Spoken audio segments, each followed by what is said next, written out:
Narito tayo ngayon upang matunghayan ang nakakakilig, napaka-sweet at talaga namang sobrang inaabangan na love story ni Kalingap Tata at ni Ate Marian. Sa pagpapatuloy nga ng ating istorya ay hindi na talaga nakapagpigil si Kalingap Tata at nag-decide na siya na haranahin na agad si Ate Marian kahit unang kita pa lamang nila. Talagang in love na nga kaagad at nahulog na talaga ng matindi si Kalingap Tata kay Ate Marian. Sino nga naman kasing hindi mahuhulog, napakasimple ng dalaga nito at talagang hindi siya suplada at napakabait pa. Talagang go with the flow lang si Ate Marian at tinatawanan pa nga niya ang lahat ng jokes ni Kalingap Tata. Kaya naman hindi nagtagal ay talagang napakanta talaga si Kalingap Tata ng Sa Isang Sulyap Mo.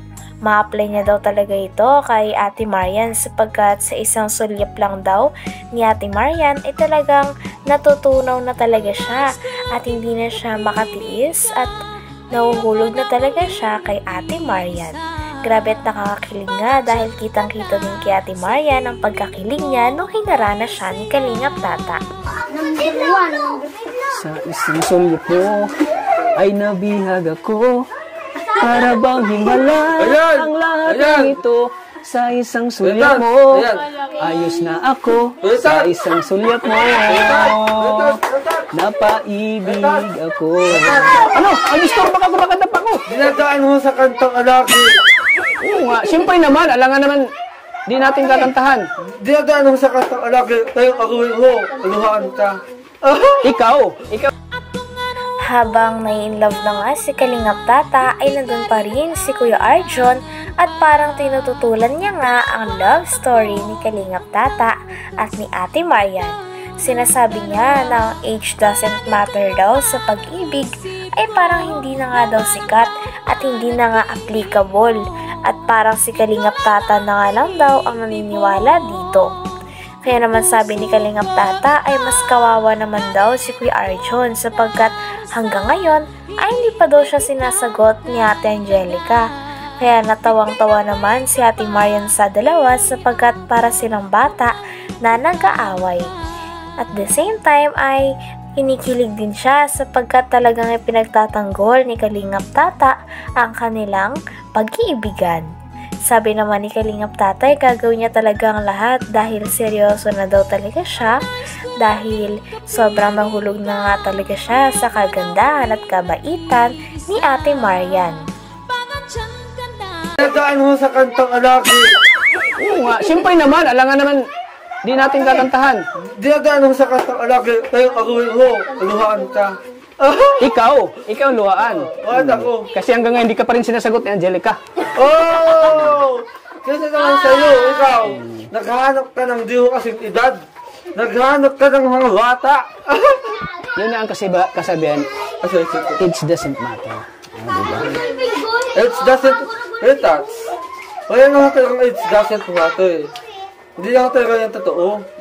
Ikaw na lang nagdiniwala dyan. Totoo yan. Ang dami ngayon, di ba? Nabalitaan mo, ang dami ngayon nagkakatuluyan na Ino, tingnan mo, oh. Tara na. Doon ka na, labas ka na. So, di ba, totoo? Kasi yung edad, yung sukat kasi ng edad, gusto ka na isang... Nung patapos na nga ang video ng dalawa ay nagpasalamat naman si Kalingap Tata kay Ate Marian dahil nakilala niya daw ang dalaga na ito na talagang nakapagbabago na naman ang kanyang damdamin at buhay. Sabi naman ni Ate Marian ay masaya din daw siya na nakilala niya si Kalingap Tata. Nang binanggit niya ito ay talagang kinilig nga si Ate Marian at lalong-lalo na si Kalingap Tata dahil hindi siya makarecover na nalulugo din palang makilala ni Ate Marian si Kalingap Tata. Sabi kasi ni Ate Marian ay masaya daw siya kapag nakakakilala daw siya ng mga new friend dahil meaning daw nito ay new environment na naman. Sukat kasi ng edad gusto ka na isang tao kahit matanda ka na. Basta nakitaan ng anak niya ko. Basta nakitaan ka ng na mabait ka, responsable ka. hindi na sukat sa edad yun. Tulad sa'yo, wala ka pang kakayahan na Yung tatay. buhayin. Wala problema tatay, wala man. Kailangan mo talaga palang magsikap mag-aaral. Opo.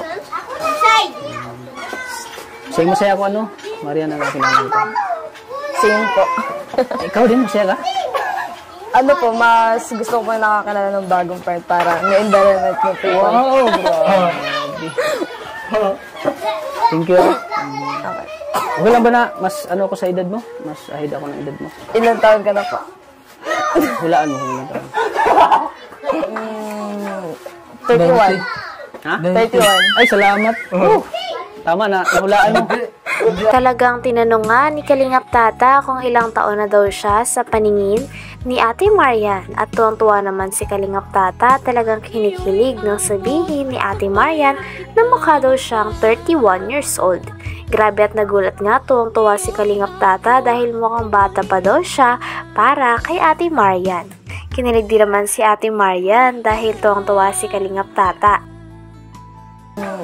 31. Ha? 31. Ay, salamat. Tama na, hulaan mo. Hindi ate. Hulaan mo. Hindi ate. Ilan? 90.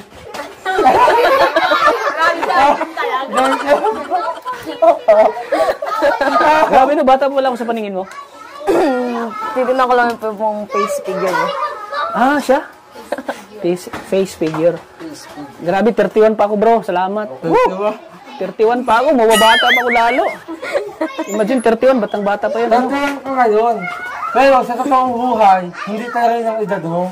Ano? 46. Bihira ka talaga, Arjun! Butog ka talaga, Arjun! Nakantahan ko lang siya, wala kayo magkantahan kita? Okay lang po. Bakit kapag tumitingin ka, natutunaw ako? Bakit kapag lumalapit ka, kumakabog?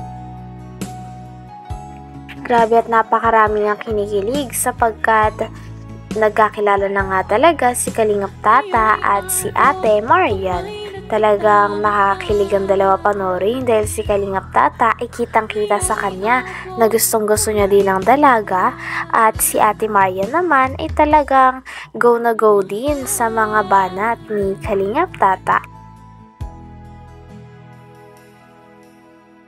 Bakit kapag lumalapit ka, kumakabog ang puso Wag ko? kang maniwala Bakit dyan. kapag nandito ka, sumasaya ang araw ko? Nabaliw sa tuwa ang puso ko. Sa isang sulyap mo ay nabihag ako, para bang himala ang lahat ng ito. Sa isang sulyap mo, ayos na ako. Sa isang sulyap mo, napaibig ako. Wag kang maniwala dyan. Hindi ka na mahal talaga. Sana Sayang lang ang puso mo kung mapupunta ka lang sa kanya.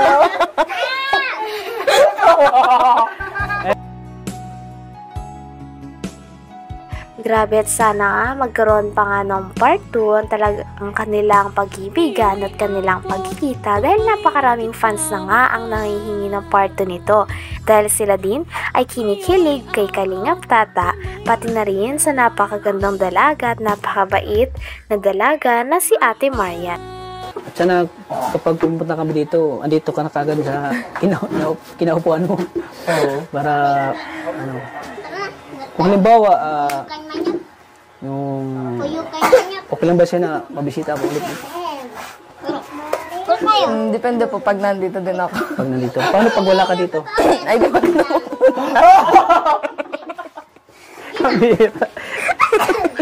Hindi sana maano kita, machimpuan kita dito na lagi mo. Okay po. Kasi, may na kasi ako dito may 3 beneficiaries ako dito na tinutulong. Hanggang dito na lamang muna ang ating nakakakilig, napaka-sweet at talaga namang sobrang nagtitrending na istorya ni Kalingap Tata at ni Ate Marian. Maraming salamat sa inyong panonood. Hanggang sa muli. Bye!